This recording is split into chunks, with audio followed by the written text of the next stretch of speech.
the journey we're on in life is beginningless and endless. And that adds a whole other dimension to how we think about our life. Having consideration and compassion for people does not mean that we don't hold them accountable. And you can do incredible things when you're not in the center of everything.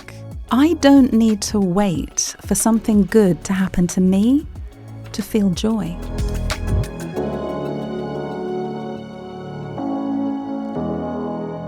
Can you share with us a method you use to make your mind more positive when things aren't going your way? Give me an example. Something I like to do, so something that might sound frightening if you haven't tried it, but actually is an incredible tried and tested Buddhist method to overcome fear and anxiety, is imagining that as you breathe in, you take out other people's suffering, pain, and fear. And that as you breathe out, you give them your happiness and peace. That turns our ordinary minds on their head and does something incredible to free our mind from fearful thoughts, pain, and anxiety. I know this is a real one that works for me. I know also I remember sharing this with an elderly relative of mine when he was very sick. I had this elderly relative who, he was a practicing Catholic, so he had no interest in becoming a Buddhist. He'd never meditated, but he had a type of cancer that has a very high mortality rate. And he'd elected to have this operation that was very risky. And so, of course, he's really scared. And he's going into this operation, so he pulled me aside, knowing I was a Buddhist nun, and asked me, do you have a meditation technique you could share with me to help me not be so afraid as I go into hospital? And so I thought, I'm going to share this technique. We call it taking and giving. And what he did was imagining that when he's in the hospital, instead of thinking about how afraid he is, because he was, understandably, to then flip that around and think about all the people in that building, all the people going through similar things that he's going through, the fear that they experience, the friends and family members with them and their fear and their pain. And to think, as I breathe in, I'm breathing in, taking away their pain and fear. And he thought, as I breathe out, I'm giving them what I would like, a strong mind, a pain-free mind, a peaceful, stable mind, and to simply breathe out, imagining you're giving that to them. He'd never done any meditation before. And he was able to use that to really reduce, to really become more fearless. And it worked for him. And I thought after that, well, if it works for little old me, if it works for my dear elderly relative who is in that difficult situation, there's nobody that cannot work for. So that is one of my first, if I may say, go-to methods for finding myself some lift in my mind when I'm in a difficult state, or if there is fear, if there's anxiety coming. And I would recommend that to anybody. Can I ask you, he wasn't concerned that it would make his suffering more intense? Do you know what? That's the thing. You could think that when you're thinking about it in abstract, when you're just intellectualizing that, oh, imagine taking on others' pain and suffering and giving them my happiness and fear, it's going to make it worse, right? But the reason I'm pretty certain the reason it works so well for him is because when you're really in suffering, when you're really in anxiety or in pain, you can't do anything intellectually. You do it right from the heart. So he was doing it right from the heart, and he knew that wasn't going to be the case, because it isn't. When you do it from the heart, it makes you strong. That amazing feeling you have when you're not just, I don't mean to say this in any mean-spirited way, but when we're not just thinking about ourselves, when we've moved beyond ourselves and we're doing something that really helps other people. We're acting in the world to make the world better, to be there, to stand up for other people, to take something bad out of their life, to give them something good. makes us strong. It doesn't make us weak. It doesn't bring us more suffering. That's just an abstract idea. And his practical reality was that it gave him strength. And he couldn't fake that. And again, he'd never done meditation before. He wasn't a Buddhist. He didn't need to just please me or something like that. He had that personal direct experience. And I know that's my experience too. So that is one I would definitely recommend to everyone, anyone. What's it called again? That's called taking and giving meditation. You can do that. There's a wonderful extent. You can do that in an extensive way. You can find it in a book by my teacher, Geshe Kelsang, called How to Transform Your Life. And actually another book called The New 8 Steps to Happiness has a beautiful, extensive explanation of that. And then you can also do it in that really simple way that I just explained, which is all I told this relative of mine. And then that's taking and giving on the breath. So I like to use that anytime. It doesn't matter what's going on. Or sometimes if I forget my other practices, there's so many profound and meaningful Buddhist meditations you can use. And they all work, I believe. I know they do all work. But sometimes I might forget, which one should I practice? Or you're in a hurry, or there's a sudden difficult situation has come up. You can always go to that one. Another thing that I really like, if I want a quick way to a happy mind, to kickstart that happy mind, something I love is the practice of rooting for other people. So that means to actively root for the happiness, good fortune, and good qualities of other people. And not just people who are nice to me or a few people. That's easy. We can do that. That's good too. But to do it indiscriminately, without any discrimination. If it's a person, I'm rooting for you. If it's a person, you're my person. And I'm rooting for you. So a large part of this, and what kind of really got me, was recognizing that I don't need to wait for something good to happen to me to feel joy or to feel good. I think that's incredible. And it's true. It's something about our human nature. All of us, we have this. We have this capacity to feel joy at other people's happiness, other people's good fortune, other people's good qualities. And it's a powerful integral practice in Buddhism that we try to do as often as we can. And I love it because I know it works. It really helps me when I do it. Like if I'm walking down the street and I remember this and there's just somebody in front of me and I let myself think, I'm rooting for you.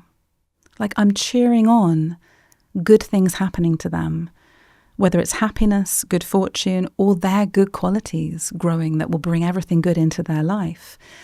Like we understand about having sports teams and cheering for our sports teams.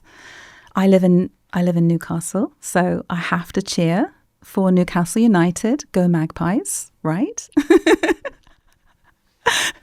But we understand that, right? So if you're cheering for your sports team, you're not actually playing on that team. But when they score, you feel a cheer goes off in your heart. You don't have to sit there and think, no, I'm going to feel good. And you didn't have to be actually playing on the pitch, on the field. But a cheer goes off. We know this. We have this in us. And Buddha, in this practice that we call it rejoicing, but I'm calling it rooting for people. In this practice, Buddha is like he hijacks that part of us and gets us to use it for something really meaningful, something even more meaningful than cheering for our sports teams. Like we can take that. We don't need to, push away that part of us that wants to do that, wants to cheer for our team.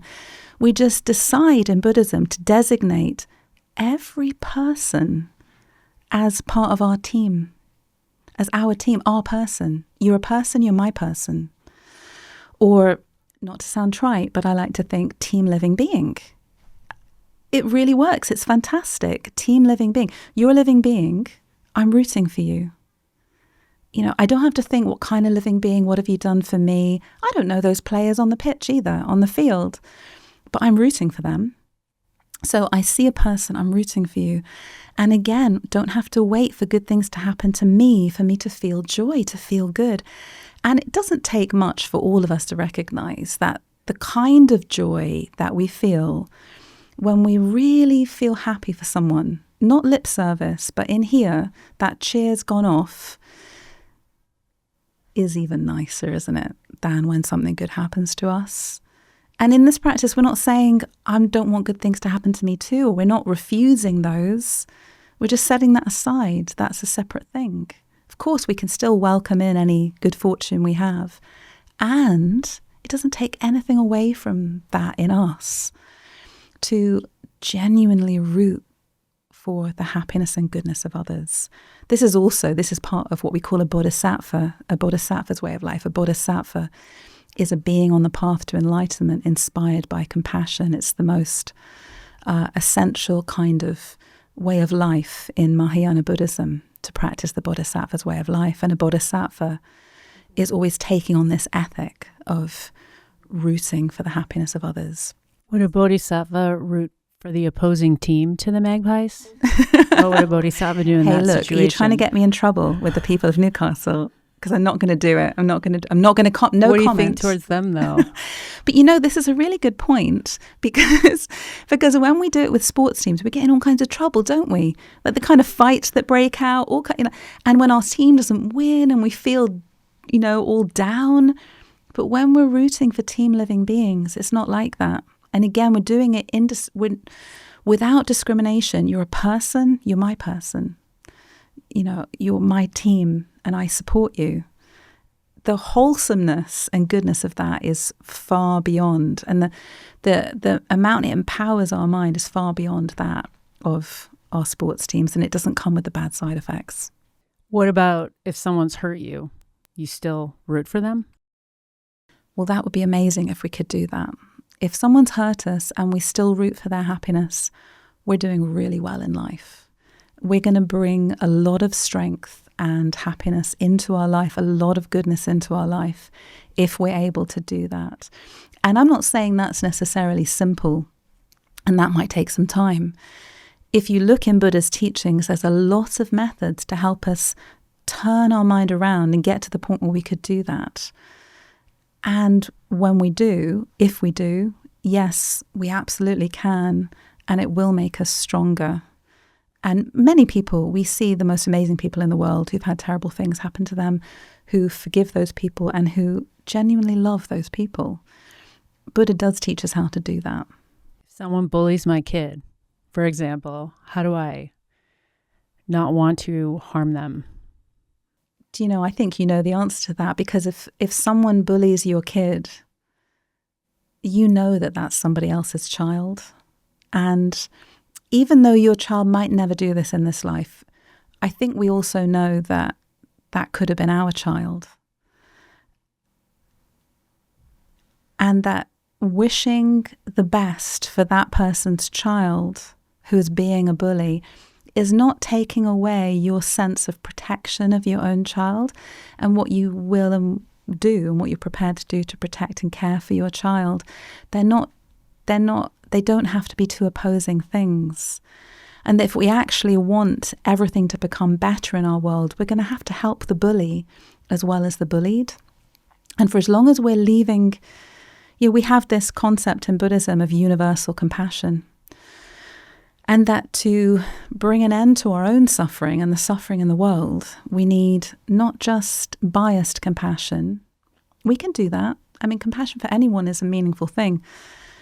But to actually bring an end to the suffering in the world and in our own individual life, we need universal compassion. That means the wish for everyone's suffering to end, leaving nobody out, including the bullies, including those who harm. In no way does that condone what they're doing, their harm.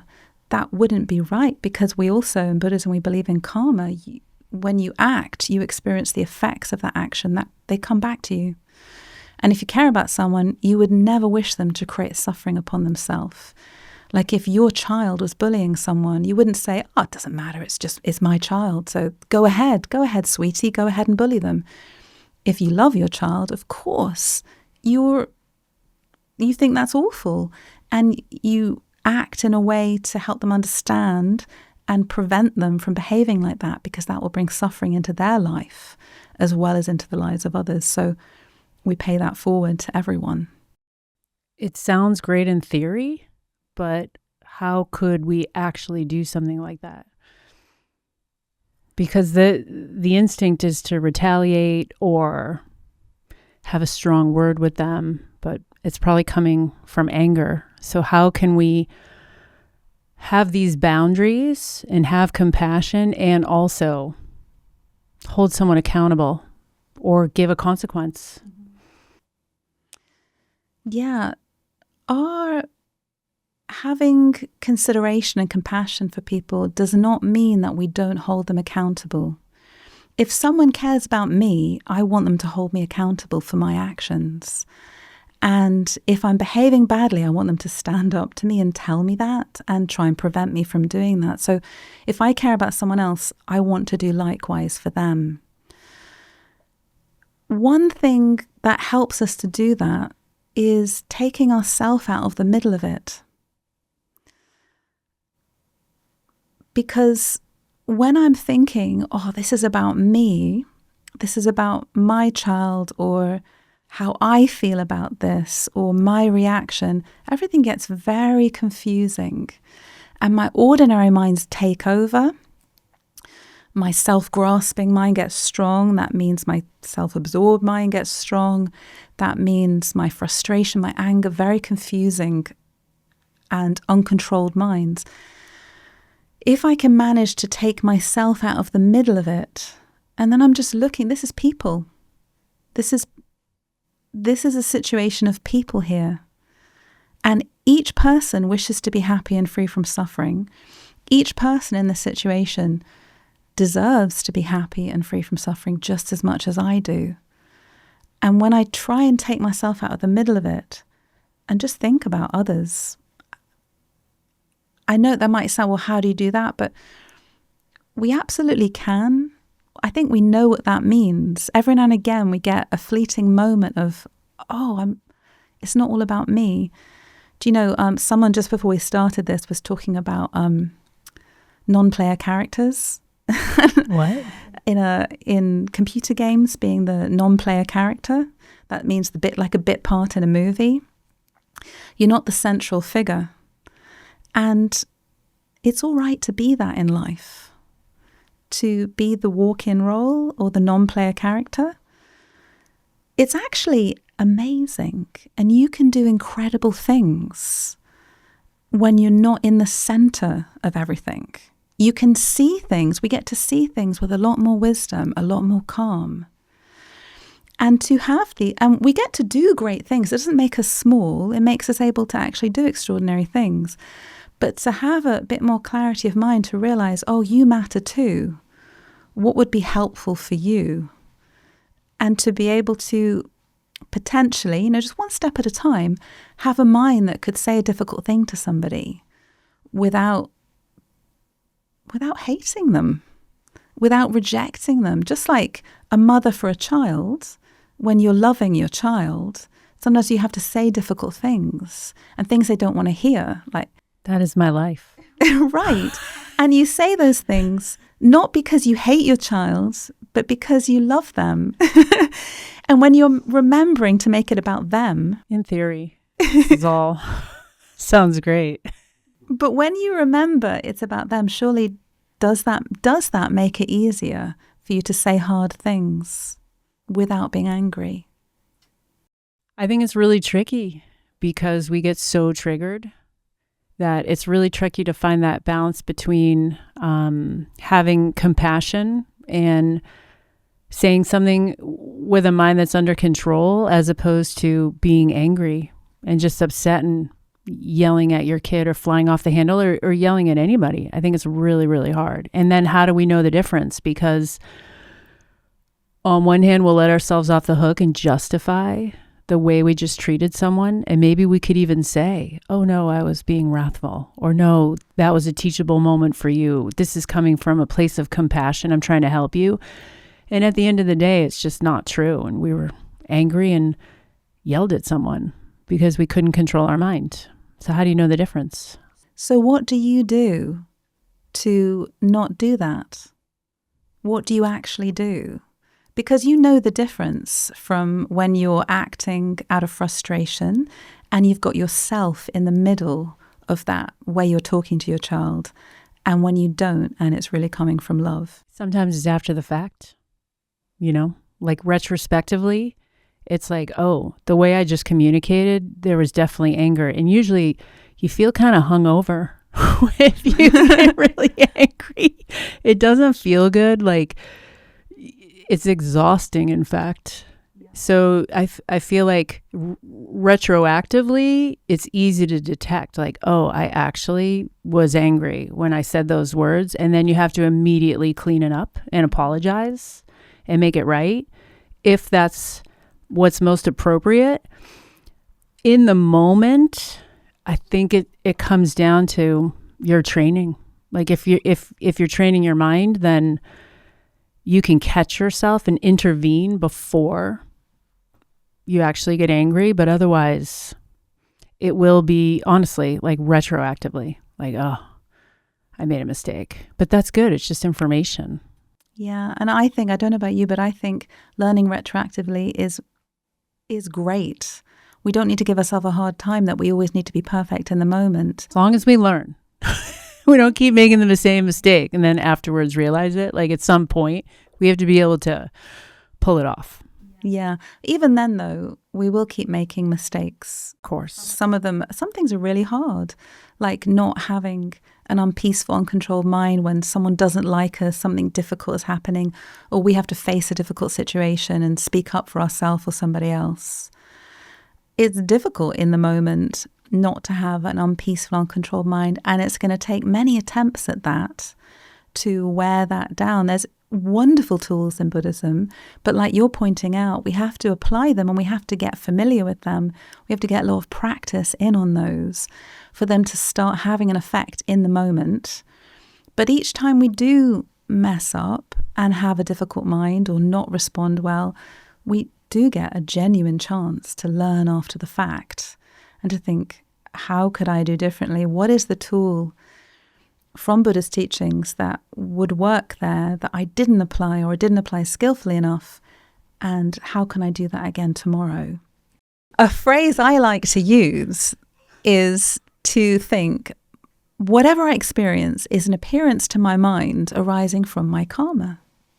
That is extraordinary. That makes me take seriously all the things I need to take seriously, but lighten up on the things I don't. How? Like, that's, I like that. How? Like, what do you mean? How what? How does that help you lighten up on certain things and then take things seriously? Because that's a good balance. Sometimes we're too tight and then sometimes we're too loose. So that sounds like Goldilocks, just right. When you think all things a mere appearance to my mind arising from my karma, how does that make you live right? Yeah, I just think it's because it's all subjective. One man's trash is another man's treasure. Like, is something good or bad? I think it depends. That gives you the flexibility to then choose more wisely and have more freedom and space in your mind, like you were just saying. What would be an example of that? What would be an example? Like, I really like this shirt. I think it's really cool, but my sister said it ages me quite significantly. So who's right, who's wrong? I think this shirt is hip. My sister thinks it's not hip. You know my sister, so you know who's correct. In that example, I'm correct. I'm going to try really hard, but I think you look good. See? You and I are on the same page. I have a vow not to lie. And I'm looking you in the eyes. But to your point, I think that's really important. We have to know when to be light and when to be more serious. So how do we walk that line? Because a lot of times we're too tight. And then other times we're too just human beings. Right. Well, we get uptight. Because we're grasping. That is where this combination of understanding karma and understanding emptiness that is just woven into Buddhist teachings, and especially in Kadampa Buddhism, it's really woven in there, is incredibly helpful. Because if I'm thinking, my world is an appearance to my mind arising from my karma, we've already talked about how I can't find things existing separate from my mind, just like I can't prove I'm not dreaming. I really can't.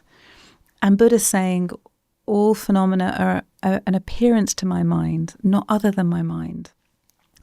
You could go to an extreme, and we don't in Buddhism. And if you really think it through, and in Geshe Kelsang's works, it really does help you pull back from that extreme. But it can be nuanced and take a while. But you could think, oh, then maybe nothing matters. Maybe anything can be anything. Anything goes. But that's so not true, because why does this appear to me and not that?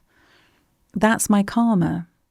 Even though I recognize this situation is an appearance to my mind, it's not separate from my mind, it's not findable outside my mind, I still am concerned to not suffer. I want to experience this and not that. I want to help other people. All of that depends upon what is appearing and how it's appearing. And there has to be reasons and causes for why and how things are appearing. Also, because I've just understood, and Buddha's explained to me, I can't find my world separate from my mind. So following that on, the reasons why things appear like this and not that, why I'm experiencing this and not that, those can't all be external reasons. There has to be something internal, something within my own mental continuum that's causing me to have this pleasant experience, that unpleasant experience, for you to appear to me now and not something else. And that is what Buddha's saying is karma. Those are the imprints on our mental continuum that are causing us to have the particular experiences that we have and to perceive things in the way that we perceive them. Okay, so our perception of things depends on the law of cause and effect. So I would have some sort of like disposition or habit to view things a certain way, like people who are optimistic versus people who are pessimistic. They just sort of see everything through a negative view lens out of habit or something like this. So their perception is doom and gloom, as opposed to someone who's optimistic, who sees things through the filter and lens of, say, positivity. And what determines that is karma. Well, I would say a couple of things there. One is that we have tendencies that we can say karmic tendencies, but we have tendencies which are imprints on our mental continuum to have a disposition. That's how our personality is formed in essence. That I have a tendency to be an optimist. I have a tendency to be a pessimist. What do you mean by imprint? Like some sort of legacy? Well, just quite simply that when I do something, your Buddha said my mind is like a field. And when I act, whether that's an action, a physical action, a verbal action, a mental action, that's like sowing seeds on the field of my mind. And every action does that. Every mental action, every verbal action, every bodily action. I'm sowing a seed on my mental continuum, and at some point that seed will ripen as an experience. It can ripen as an experience I'm having, which really means what I'm perceiving and the way I'm perceiving it. It can experience as the world, how my world appears to me, and in essence who I am, which includes my tendencies. So that karmic seed can ripen as a tendency, which means my proclivity or inclination to behave a certain way, such as to be an optimist or a pessimist. So I'll have some natural tendency to be a pessimist, say. I can understanding karma, I understand and believe that that's something from long ago, some action long ago. How long ago? Well, it could be earlier in this life, but a lot of our karma comes from long time ago, long before this life. In Buddhism, we're not just thinking in the short term, we're thinking very long term, beginningless time, endless time, that the journey we're on in life is beginningless and endless. And that adds a whole other dimension to how we think about our life, how we want to take care of our existence, how we want to live our life. So we're around forever. Our mental continuum has no end. You can't bring it to an end. Yeah. So you're going to have to take care of that thing because you're going to have it for a long time. And we've had it since beginningless time. We have engaged in so many different actions. We've got so many seeds on the soil of our mind, and they're continually coming up as our daily appearances and as who we are, how we are inclined, how we want to behave, how we feel even. What's the karmic seed you planted to be on a podcast? Right in this moment, I feel like it was a really bad one. But this is where I'm going to go with this. But we can turn it around, okay? Is karma fixed? Can you change it? Yeah, karma is not fixed. Karma isn't fixed. Well, because people feel stuck all the time. So how does understanding karma help them feel not stuck? Well, I'll tell you what. Something I use to give me more self-confidence, self-respect, a greater sense of freedom and agency is reflecting on karma, is thinking about how I am responsible for my life, that I create my life and my future through my own actions. It's not always easy, but it is incredible, and it really does.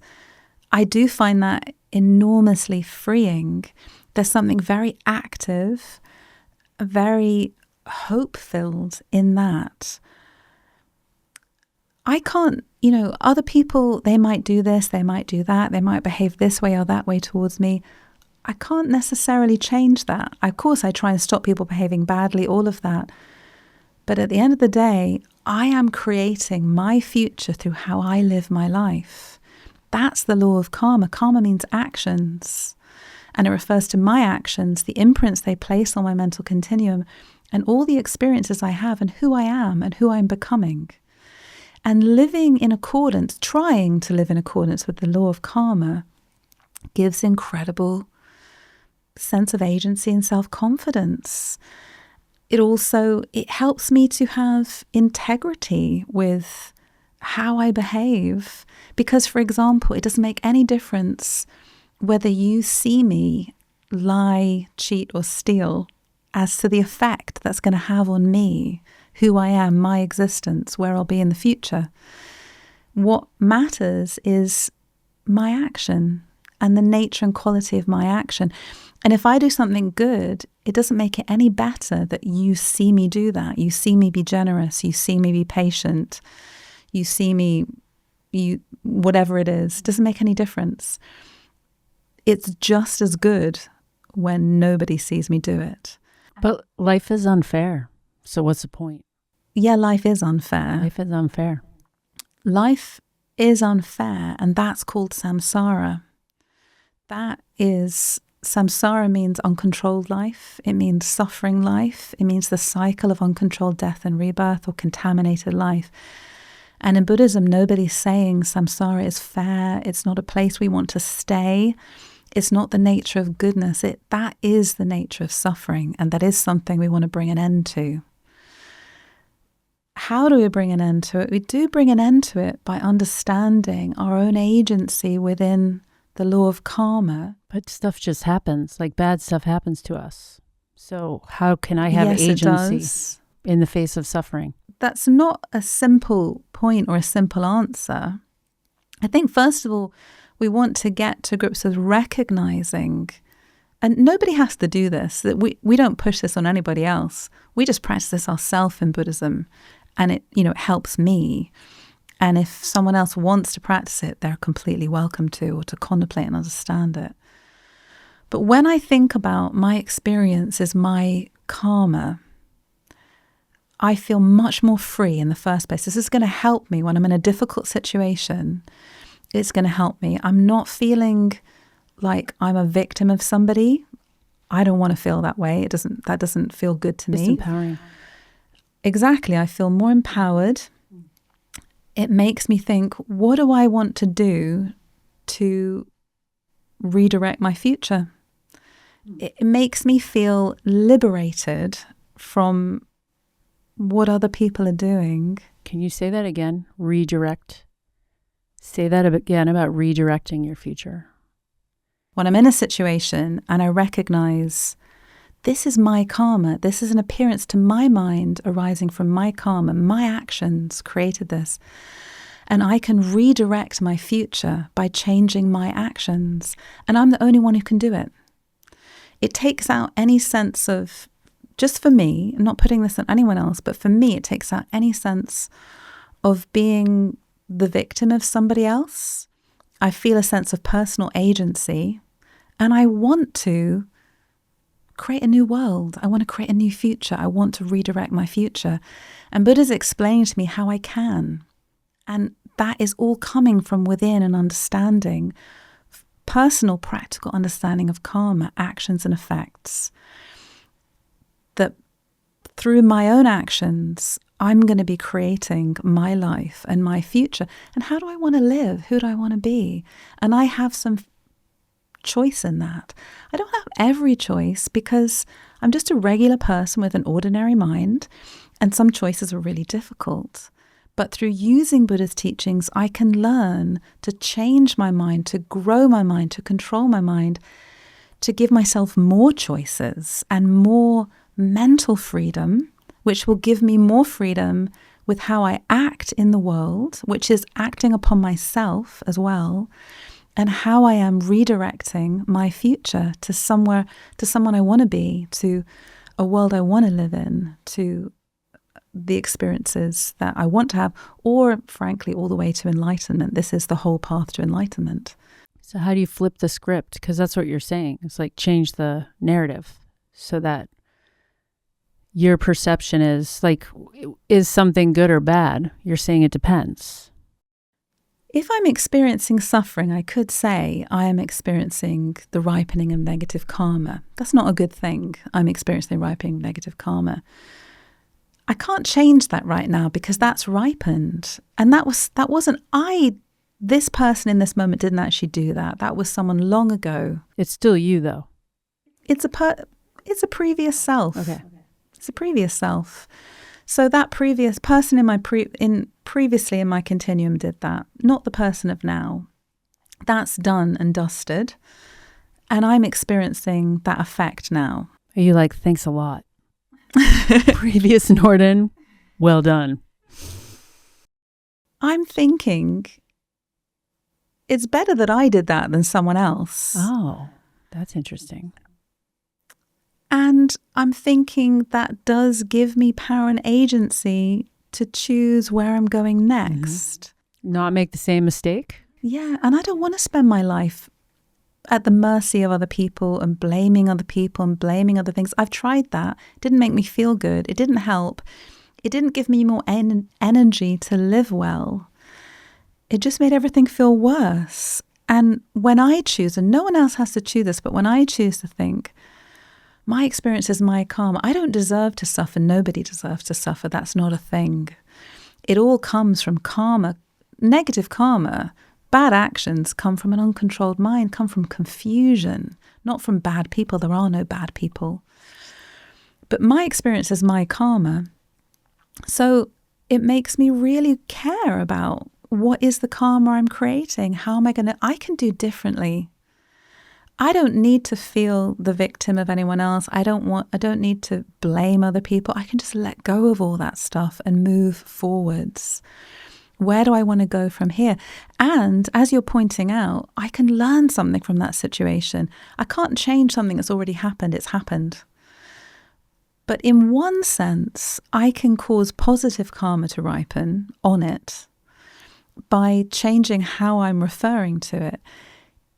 If I let myself use that situation to have compassion for somebody, to even something as simple as to remind myself or to make myself think, oh, I'd never want to behave like that. Say someone's behaved badly towards me. If I want to, oh, maybe I did that to them in the past. I never want to be like that. Cautionary tale. Use them as a cautionary tale. That brings a lot of goodness into my life.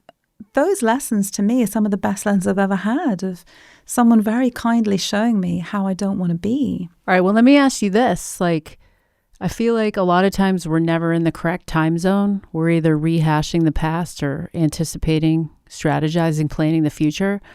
So how can we not rehash the past or engage in patterns of behavior that don't serve us and use the past to heal as opposed to an excuse to stay stuck? Well, the first thing I'd actually say there is something different. I would say that in Buddhism, we don't need to trust people. We trust Buddhas and we love people. Interesting. So someone may have burned you in the past. They may have behaved badly to you. They may behave badly to you in the future. That is a reality, because we live in an ordinary world and everyone's just trying their best, handling the minds that they have. And life is hard. Life is difficult. We all have very difficult minds. And many of us have tendencies to behave badly. We can't just flip a switch and stop that. Within Buddha's teachings on ourself, we can learn to improve ourself. We can find every single negative mind, and we can find an opposite that we can cultivate, a patience to our anger, a love to our selfishness. And the teachings how to do that are so practical and so usable. But we can't flip a switch in other people's minds. And it's not reasonable to expect people to be perfect. And it's also not fair or necessary for them to be perfect, for us to love them. And if we're waiting for people to behave perfectly, to care about them, we're going to wait forever. And we're going to have a very unfulfilled, unhappy life. We trust Buddhas. Buddhas are perfect. And we can become a Buddha eventually, or it doesn't have to take that long, but we've got to work hard for it. We don't need to trust other people. We love them, and loving them includes recognizing they make mistakes, recognizing they're fallible and flawed, and that's okay. It doesn't mean doing what everybody asks us to do. It doesn't mean agreeing with anybody. You don't have to agree with anyone to love them. Loving them just means I'm thinking from my heart, you matter. You're important. Your happiness matters. It matters to me. May you be happy. And you're rooting for them. And as said before, that does mean I'm rooting for you. I want the best for you. And if good things happen to you, I let myself feel good about that if I love you. We know what that means. We know how that feels. That's actually the sign that our love is genuine.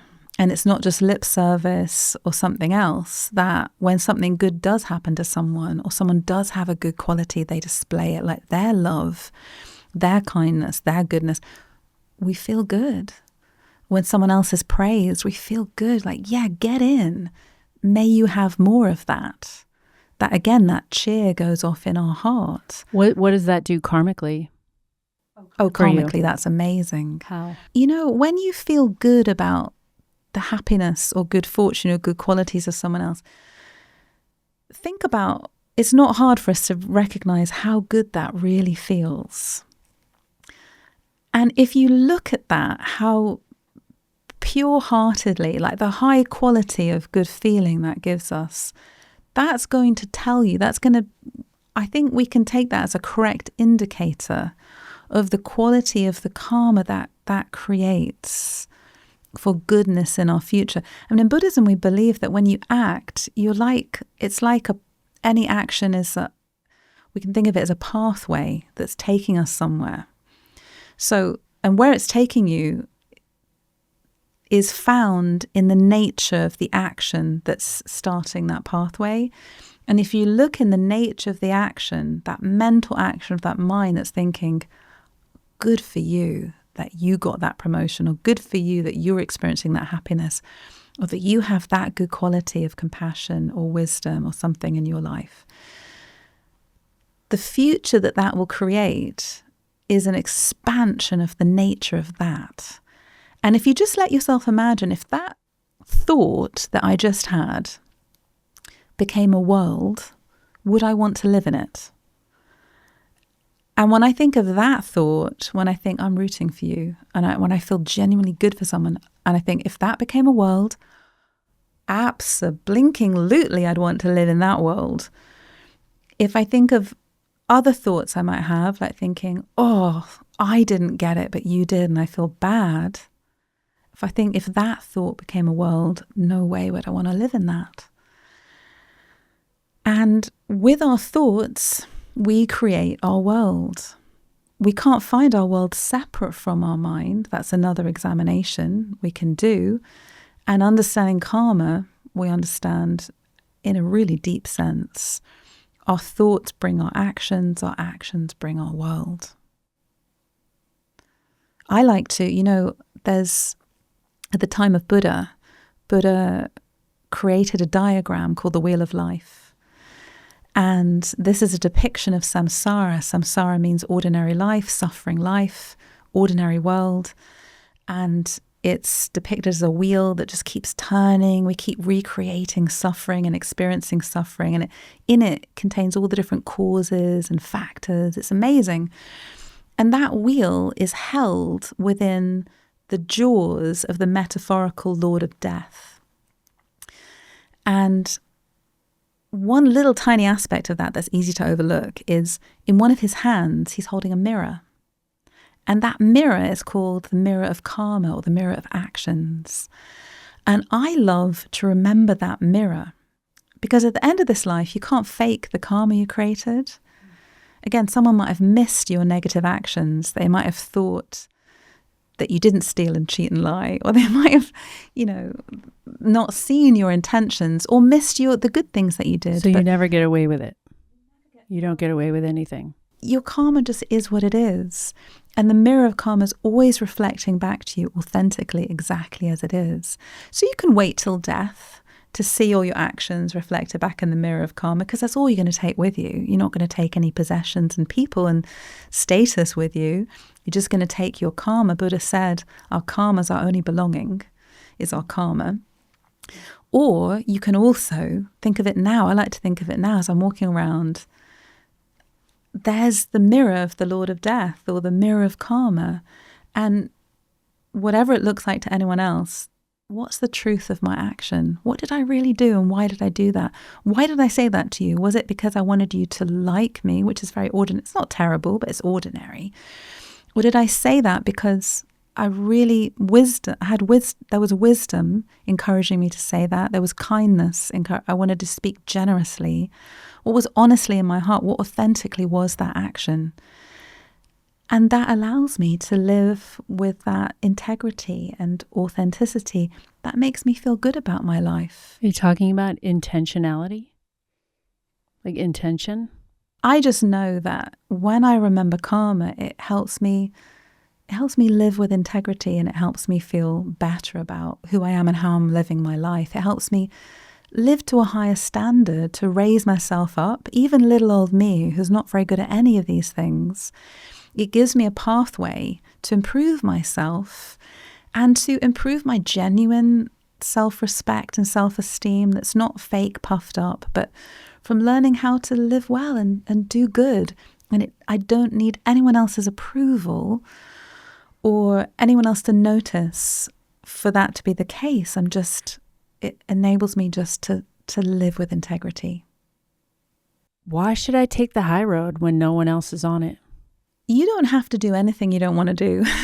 Like if I'm always the one, being accountable, putting effort into being a better person, training my mind, and it feels like I'm the only one doing this, how can I not give up?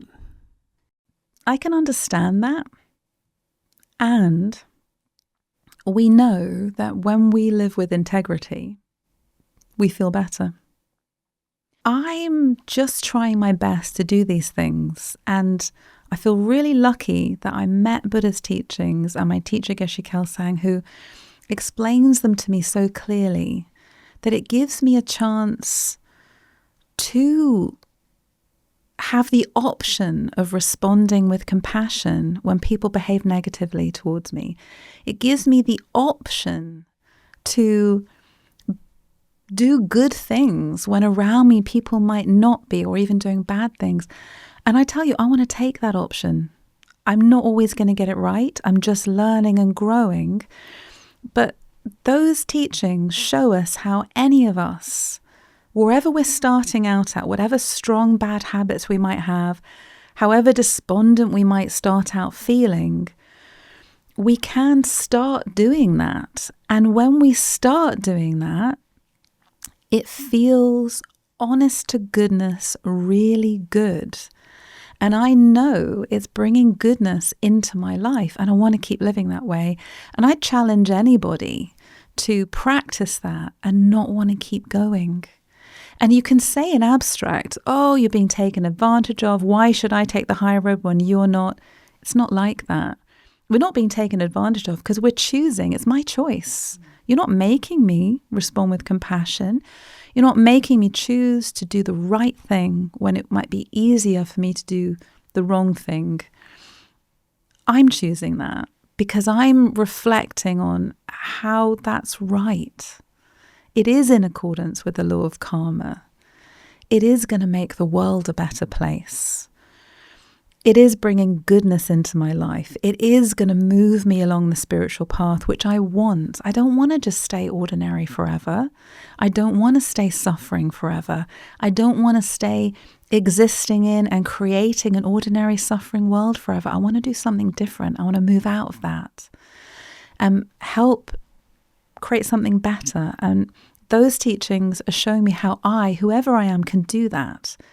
And I want to take that chance and do them. It doesn't matter if other people aren't doing that. It's about what I'm doing. How am I behaving towards others is much more important than how others are behaving towards me. I'm going to have to respond to how other people are behaving towards me. But that also in itself is an incredible challenge. It's like some amazing adventure I'm on. I get the opportunity through using Buddhist teachings and the practical way that they are presented in Kadamba Buddhism. I get the chance to flick through those teachings in my mind and think, okay, which one can I use here? Even though my impulse is to respond with frustration, or like to the little toddler in me to come out and complain or whatever it is, or to get angry or to feel selfish, I can flick through this teaching and think, oh, what about that teaching on equalizing self with others? Thinking, you and me, we're actually the same.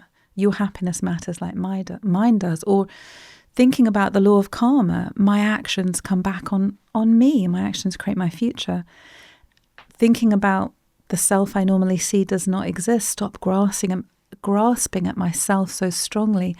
If I think about and apply any one of those things, it helps me reduce my uncontrolled impulse to respond badly. And it starts to give me this option to respond with goodness, to get my act together, to have more control, like meaningful, like freeing control over my behavior, and to do good things in my life and in the world. And when I do that, even to a little degree, it feels right. It feels good. I want to keep going. I think most people feel that way. With so much uncertainty in the world, what can someone do practically to combat that and feel like grounded and empowered?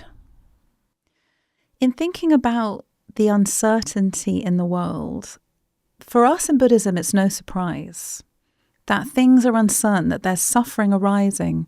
It's not a surprise to us in Buddhism. Buddha's first teaching was about the truth of suffering. And it is profoundly helpful to start your situations, to even start your day, recognizing that this might not sound great, but just to recognize that things going wrong and suffering happening is normal and to be expected. That has been happening since beginningless time. I'm not being singled out. You know, if I think 100 years ago, all the things that were going wrong, 100 years before that, all the things that were going wrong, I think about yesterday, today, tomorrow, the things that were going wrong, that is normal and to be expected. Just that in itself takes the wind out of my fear that I won't be able to handle it, or respond well to what's happening, that's going to give me a level of meaningful acceptance, not resignation or apathy, but it's going to give me a level of meaningful acceptance. I accept I'm part of creating this world that we call samsara, contaminated life, suffering life. And I want to be part of getting out of it and helping everyone to get out of it. Life is uncertain. Everything is changing all the time. That's always been the case. I can't keep things any particular way. Now, you were mentioning before about how to let go of the past or how to get over or heal from things in the past. And one of the things with respect to that is recognizing and understanding that the past is gone. And whether we like it or not, there's nothing we can do about that. And things usually feel better when we wholeheartedly accept the way they actually are, when we wholeheartedly accept what's true. And it is true that I can't go back into the past.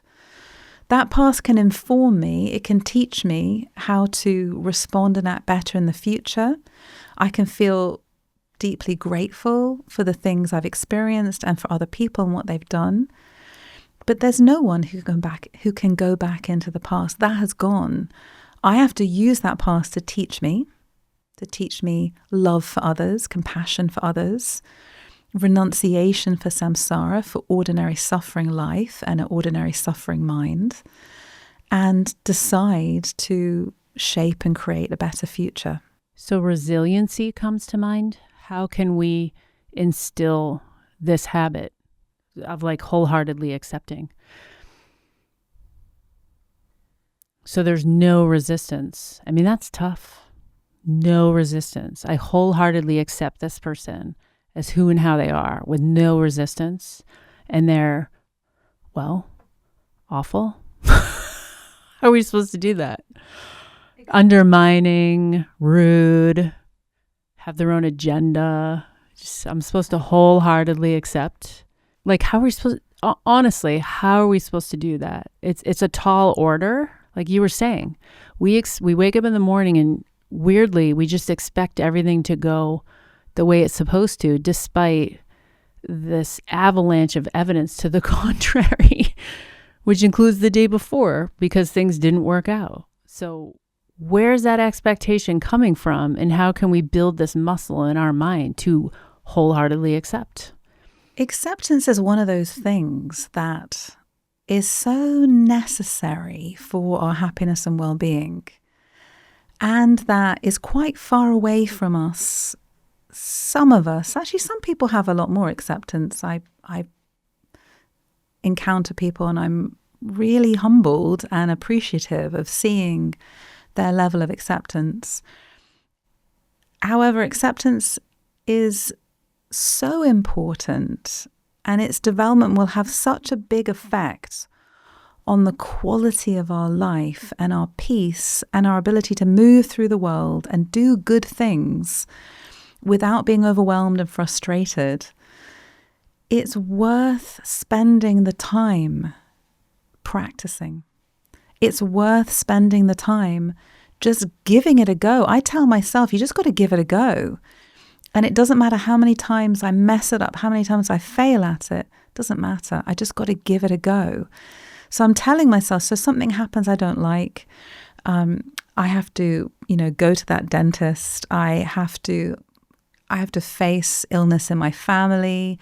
There's a bill I can't pay. There's someone's asking me to do something I don't want to do.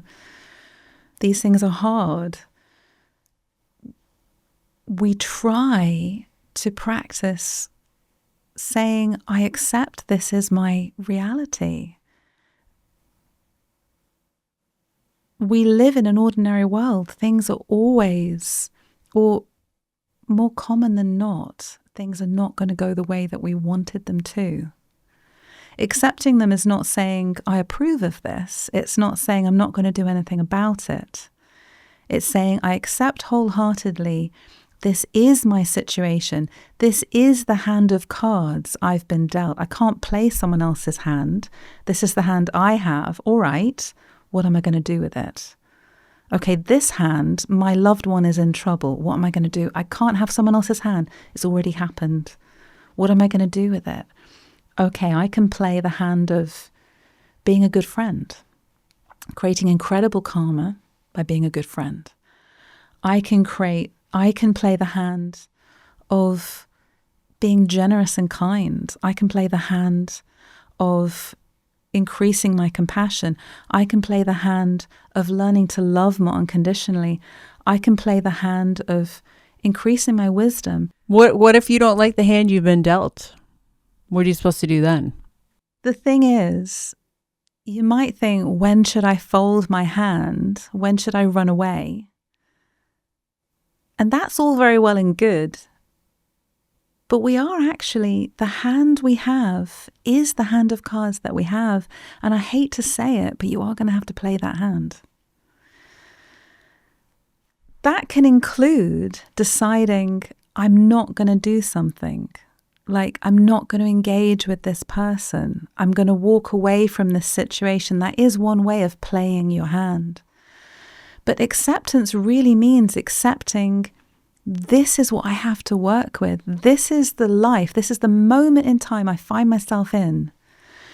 And this is everything I've got to use. This is the karma that's arising for me.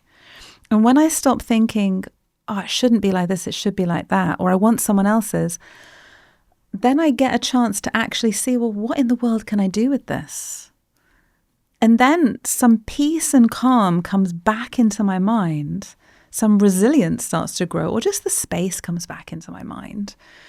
And then I give myself the opportunity to see opportunities, see what can actually be done, see how I could love better, see how I could grow my patience whilst walking away from that person because it's not helpful to be close to them. See how I could gradually turn that hand into a different hand by using it wisely, not by resisting it. Okay, so you have a bad hand. How can Buddha help with that?